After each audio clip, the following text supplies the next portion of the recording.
এবারের নির্বাচনে ভোটারদের জন্য করা ভোটার স্লিপে প্রার্থী নাম ও প্রতীক ব্যবহার করা যাবে বলে জানিয়েছেন নির্বাচন commissioner brigadier general Abul Fazal Mohammad Sanaullah. মঙ্গলবার আগারগাঁওয়ের নির্বাচন ভবনে আয়োজিত ব্রিফিংয়ে এ কথা জানান তিনি। নির্বাচনের সার্বিক প্রস্তুতি সন্তোষজনক জানিয়ে কমিশনার সানাউল্লাহ বলেন, আগের নিয়ম অনুযায়ী ভোটার স্লিপে প্রার্থী নাম ও প্রতীক থাকত না, তবে 12 ফেব্রুয়ারি নির্বাচনের আগে বিসওয়াক্স আর ভিটামিন ই সমৃদ্ধ স্কোয়ারের ময়শ্চারাইজিং মেরি লিপ কেয়ার। এবার হাসুন প্রাণ খুলে।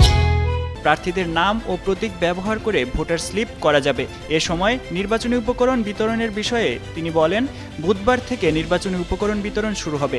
সকাল থেকে শুরু হলে সন্ধ্যার মধ্যে সব ধরনের উপকরণ কেন্দ্রে পৌঁছে যাবে বলে আশা করি। এছাড়া নির্বাচন আয়োজনের সার্বিক অবস্থা জানাতে কাল বেলা 11টায় আন্তর্জাতিক পর্যবেক্ষক ও সাংবাদিকদের ব্রিফ করা হবে বলেও জানান নির্বাচন কমিশনার। নির্বাচনের ফল ঘোষণা স্বাভাবিক নিয়মে হবে বলেও জানান কমিশনার সানাউল্লাহ। ভোট কেন্দ্র থেকে প্রাথমিক ফল জানানোর পাশাপাশি নির্বাচন কমিশন ভবন থেকেও ফল ঘোষণা করা হবে বলে জানান তিনি।